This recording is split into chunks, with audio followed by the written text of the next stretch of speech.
Well, welcome to another episode of Behind the Curtain with the Sound on Stage. I'm Greg Heilman, and today I'm joined by Keiko Green, actor, playwright, screenwriter, based both in LA and Seattle. Keiko is a core company member of ACT, a 2023 resident playwright at Chance Theater, and previously part of Seattle Rep's Writers Group and Theater Moo's Tang Clan. Did I get that right? Yeah, Wu Tang Clan. Yeah. All right, awesome. You've written, if my math is correct, 12 plays. Oh, wow. I'm sure that's correct. Give or take. But we're here today to talk about the play that you have. It's going to be on stage here at Seattle Shakespeare, opening March 20th and running through April 7th, The Bed Trick. That's right. So let's talk about the play, first of all. The Bed Trick is kind of a coming-of-age story about three college freshmen, college girls trying to navigate their way through being college freshmen, through family, through dating, etc., and all those sorts of challenges that happen at that point in life. What was your inspiration for the play, for creating, or what led you to create this? Yeah, so the last play that I did here in Seattle before running off to grad school in San Diego was a play called All's Well That Ends Well, and I played the role of Helena, and Helena in the play is the mastermind behind a bed trick in which the person that she loves, Bertram, doesn't love her back, but they are technically married, but to actually seal the deal, they're supposed to sleep together, but he runs away before they're able to. And so she follows him to Italy and switches place with the woman that he wants to sleep with. So he thinks he's sleeping with this woman named Diana, but he's actually sleeping with Helena. And thereby she's able to become pregnant by him. It's very complicated and kind of messy. And while I was doing that play, we would have some student matinees, and the young people that were coming to the show had a lot of questions about that bed trick and the morality behind it, especially coming from what was perceived as the hero of the show. So that really stuck with me. And at first I thought about would I ever want to write a sequel for this? I actually, talked about it with the guy who played Bertram, Connor Tedderson, but then I started, just writing my own plays. But when I got a call from Michaela Milburn, who's the interim AD here at Seattle Shakespeare, if I had any plays that were an adaptation or in conversation with any Shakespearean themes, I thought, oh my gosh, do I ever? So I talked to her about, in that first meeting, usually you kind of go away and gather your thoughts and pitch another time. But in that meeting, I was actually ready to go. I was like, well, I really want to write about the bed trick. And she was so excited from the beginning. So it's Seattle Shakespeare's first commission, and the play itself, I probably wrote the first draft in about 6 weeks. Wow! It came out really quick because I was just so excited. It had been bubbling in my head for a few years, and so since then we've had a workshop here at Seattle Shakespeare, and we had an internal reading.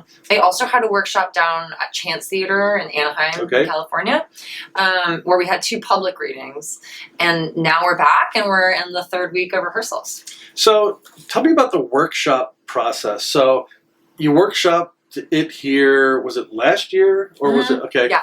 So how does it go from, well, first I guess speak to the workshop process, and then what's changed? How does that inform how the play kind of evolves into what we're going to see here in a couple of weeks? Yeah, so the workshop process, it kind of differs depending on the creative team. So for me, usually what I do, especially for such a new, it was a first draft that we were going in with, we bring the play, we read it out loud with the actors, we kind of see what big themes are coming up, what big questions are coming up.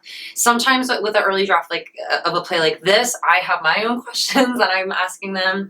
And then we just kind of work through it slowly. And some writers like to be a little quiet in the room and do some writing at home. I'm very vocal.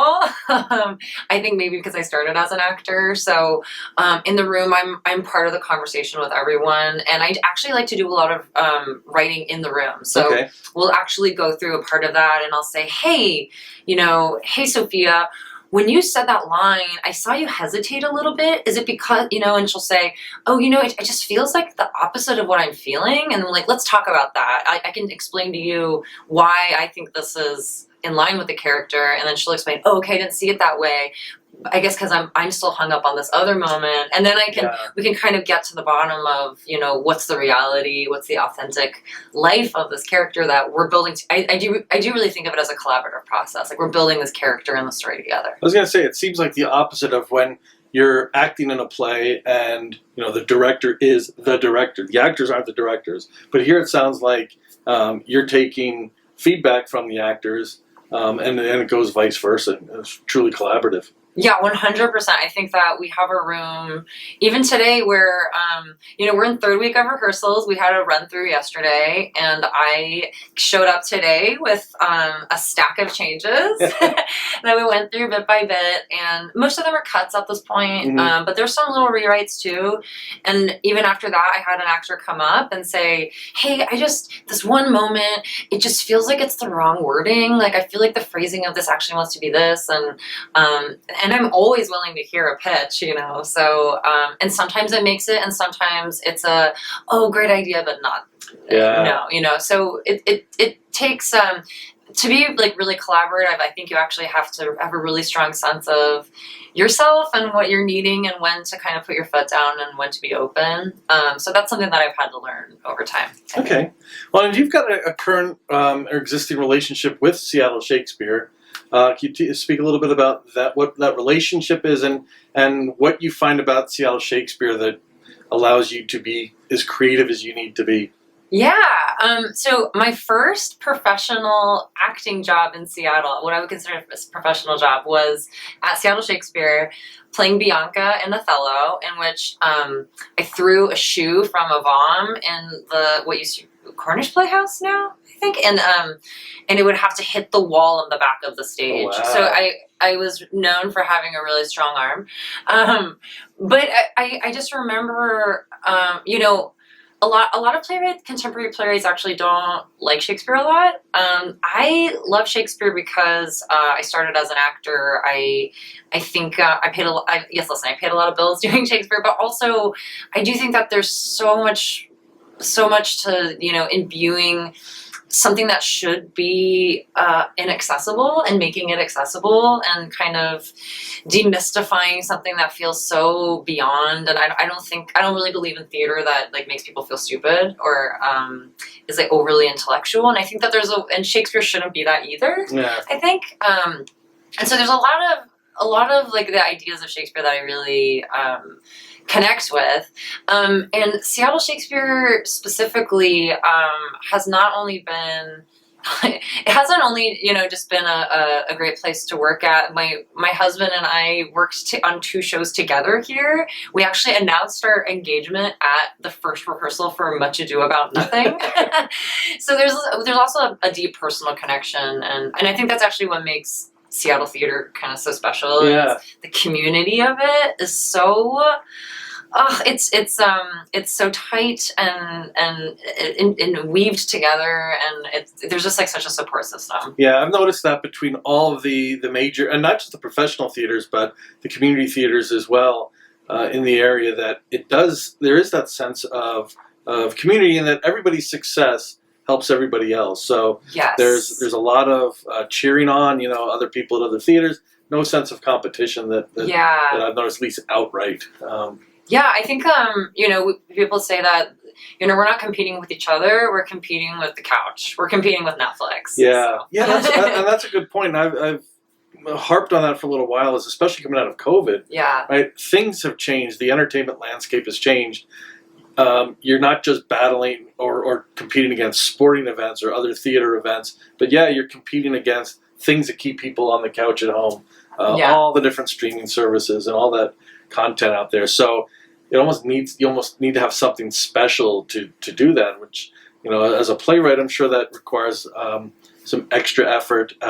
Theater administrators and artistic directors, I'm sure, the same way. What is it going to take for me to get these people actually out of the house and into town to see a show? Yeah, yes. And I think like one thing that I'm really proud of with this show is that I mean, I think that there's listen, I have slower plays, I have more serious plays, I have scarier plays.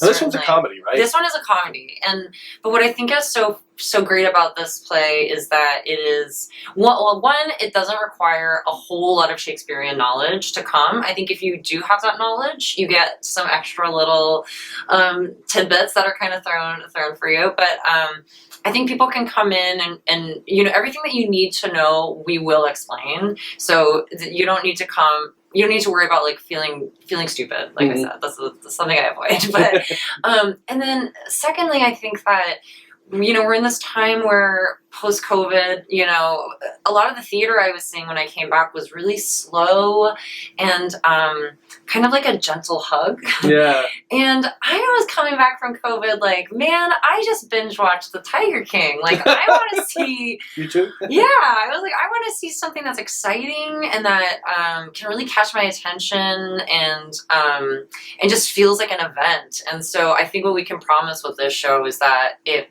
moves, it's funny, it keeps you at the edge of your seat, and I think that there's a lot that people will, there's a lot of expectations that we fulfill in terms of, yes, there's 3 teenage girls that we're mostly following, but there's a ton of surprises in the play. Mm-hmm. So at what point in your life did you realize that you could be a playwright and one that could get things on, that not just a playwright, but a good playwright? Yeah, there was I think I was just talking to someone about this just an hour ago, but I became a real theater artist here in Seattle. I studied theater in New York, and then I came to Seattle, and I really thought I was just going to stop by on my way to who knows where. Mm-hmm. But my parents had moved here, and I ended up spending 7 years here, and what happened was I think in New York I got a little bit I got kind of too bummed out. I thought maybe it wasn't for me anymore. I thought I would quit theater, and then Seattle actually kind of brought my love for theater back. And I started writing some plays because I wasn't getting cast right away. So I think maybe at first I was thinking of writing plays for me to be in. And I wrote a couple plays that I crowdfunded like $3,000. We put them up for cheap. One of the sets literally was made out of cardboard and duct tape. And then I wrote a play that got done at Annex Theater. It was called a musical called Bunnies. And that was the first time a theater, had a different theater was going to produce a play of mine. And it was still, it's like a fringe theater. It's still smaller. But Braden Abraham, who was the previous AD at Seattle Rep, yep. He came to see Bunnies and laughed hysterically during a scene that Sarah Porkalov was in. Like, talk about like stars that we were starting in French theater together. But and he really was such a fan of the show and ended up bringing me in for the Seattle Rep writers group.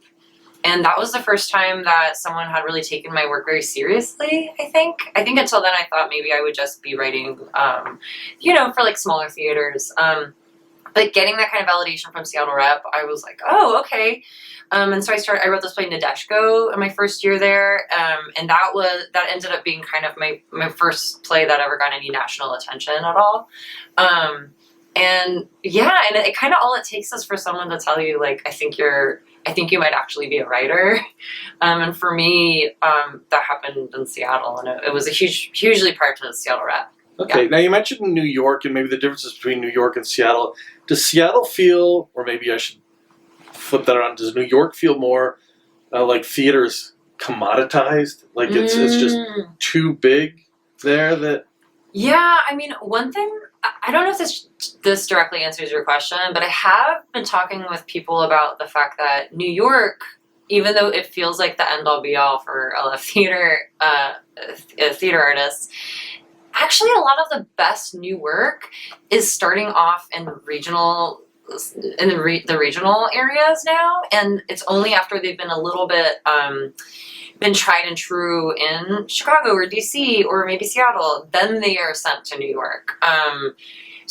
Or at least once they've been vetted by another city. The playwright is invited to go to New York. It's that kind of thing. So that's a good point because I guess New York is more of a destination where La Jolla and Paper Mill and even the theaters around here with original works that end up there, but all the creativity happens kind of distributed.